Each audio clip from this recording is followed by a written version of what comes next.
আচ্ছা, আপনার কাছে জানতে চাই একজন চিকিৎসক হিসেবে আপনি আসলে বিষয়টাকে কিভাবে দেখছেন যে আসলে চশমা থাকতে হবে অথবা চশমা বাদ দিয়ে তুমি লেসিকটাই করো?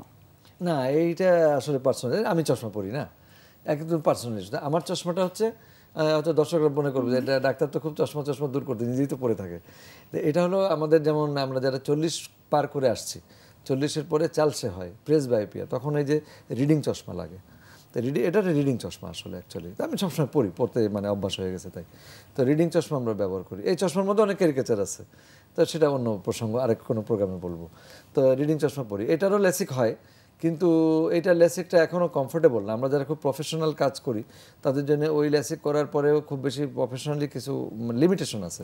তবে যারা মনে করেন যে শোবিজের সঙ্গে জড়িত, সিনেমা করে বা স্পোর্টসের সঙ্গে জড়িত, যারা আসলে চশমাটা কোনোভাবেই সে নিতে পারবে না, সে ওইটুকু লিমিটেশন নিয়ে সে এই প্রেস বায়োপিয়ার লেসিকটা করতে পারে। এটা কিন্তু আমরা যে কাজ করি, যে চোখের সূক্ষ্ম অপারেশন, তখন এটা একটু ডিস্টার্ব হয়। এই বিষয়টা আমরা আরেকটু বিস্তারিত জানবো। আমরা একটা ছোট্ট বিরতি নিয়ে নিচ্ছি। প্রিয় দর্শক, আপনারা এতক্ষণ দেখছিলেন এনটিভি নিয়মিত স্বাস্থ্য বিষয়ক আয়োজন স্বাস্থ্য প্রতিদিন, এই অনুষ্ঠানটি। এই পর্যায়ে আমরা নিয়ে নিচ্ছি ছোট্ট একটা বিরতি। কোথাও যাবেন না, আমাদের সঙ্গেই থাকুন।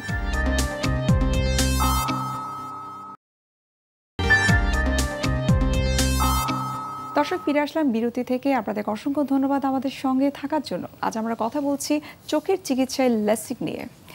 স্যার, লেসিক যারা করে তাদের ক্ষেত্রে অনেক সময় রিডিং চশমাটাও মাঝে মধ্যে ইউজ করতে হয়। রিডিং এর ইস্যুটা টোটালি ডিফারেন্ট। হ্যাঁ, এটা হলো বয়সের সঙ্গে সঙ্গে আসে। কিন্তু লেসিক করতেছি কাকে? 18-20 বছর 22 বছর বয়সে। ও লেসিক করলে দূরেও যা কারেকশন করে দিলাম, ও কাছেও ভালো দেখবে, কোনো সমস্যা নেই। কিন্তু ওরই যখন 42 বছর বয়স হবে, তখন তো ওই কাছে পড়ার জন্য তার বয়সটা চলে আসবে। তখন তার রিডিং চশমা লাগবে, একদম লাগবে না তা না। ইন জেনারেল যদি লেসিকের জন্য বলি, লেসিক করার পরে কোনো চশমা লাগবে না।